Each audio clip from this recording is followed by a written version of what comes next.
This gives a whole new meaning to living in the middle of nowhere.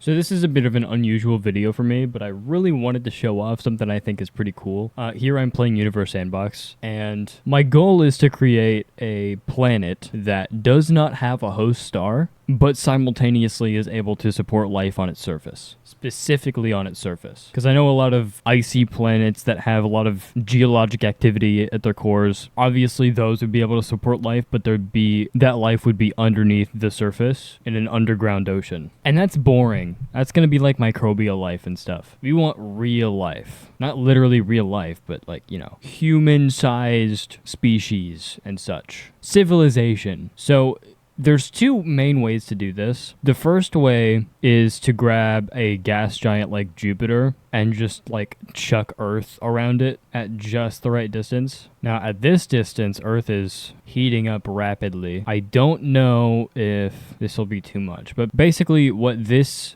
system does to generate heat is Earth is being pulled very hard by Jupiter in one direction, and the direction is constantly changing. So because of that, Earth is constantly being pulled in different directions. That creates a lot of tidal force on Earth, like the entire planet. And that tidal force generates so much friction in the planet that it heats up rapidly. Now, if you want it to heat up just the right amount, you have to give it a very specific orbit. And right now, I feel like this might be too much. So I'm gonna speed this up a bit. Yeah, you can see here, it's way too close. So I'm gonna give it an orbital period of 30 hours. Okay, it's going down now. Still going down. It's at 60 Celsius. We want it to be around like between 5 and 15. You can see in the preview here, the life seems to be coming back. Okay, it looks like we have stagnated at 52.2 degrees Celsius. So I'm gonna give this another 0.25. So 1.5 days, and we'll see what that does. Okay, that's too much. Let's do 0.3. That's too much. 0.4. I think this is the sweet spot. Yep. Okay, so what I'm going to do here, I'm actually going to give it a 0.38. And I think that will be just enough to bring it up to like 15-ish. Perfect. Okay, this is good. This is good. This is very good. All right, so now we have Earth orbiting Jupiter at a very temperate distance. And you can see there is a lot of life on Earth if you go into surface. Okay, I guess I'm getting lost now. I don't remember where the thing is. There it is. Composition life likelihood, we have an 86.9% chance. And you can see a lot of greenery is showing up on Earth. So this is good. But this is also very boring. So instead of this, I'm gonna do my own thing. A lot of people showed off that first example, but I have a different one. What I'm gonna do is I'm going to take a very relatively small moon. I'll take Mimas.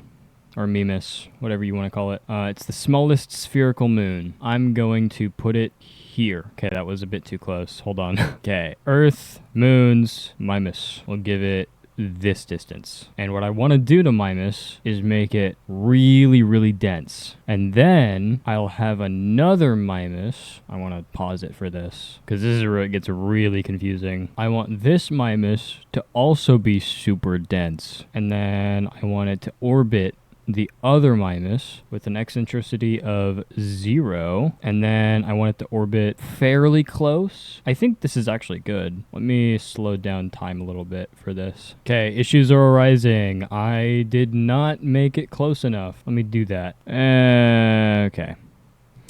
I see what's going on. So I need to lower the mass actually on this by a factor of 10, and then give it more density, and also give it a 2-hour. No, we'll give it a 1-hour orbit. Okay, the orbit's fluctuating a bit too much. I'm going to give it a half an hour.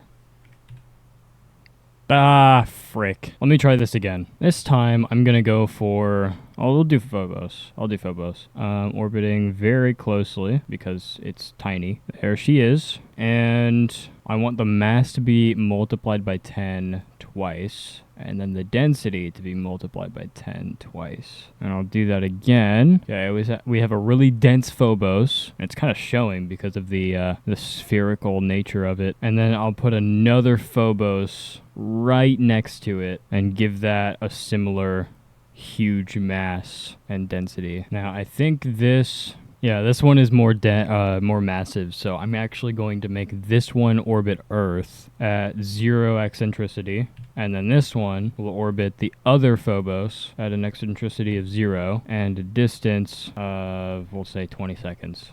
Oh my gosh. And that's still too much. Okay, that should be good. I'm gonna oh my gosh. This is gonna be so fast. This is exactly what I wanted though. Okay, we're at 1/10 of a second per second. The eccentricity is nothing. I think I've done it. Okay, now I can turn off the simulated light. Okay, now basically that tidal heating that I was talking about is exactly what this is doing, but it's far more extreme by a factor of like 1,000,000 or something crazy like that. So this is, both of these are in the hundreds of thousands, no, millions of degrees Celsius. And that should, in theory, be good to heat the Earth. But I don't know how much. It looks like it's fine. I also think it's just unable to go faster than like a day per second, which is fine because, you know, these two are kind of sensitive right now. And the orbit is very obviously showing that. The fun thing is, the amount of light that Earth gets is actually much less than it would be if it were the sun, because only 1/3 of the planet is getting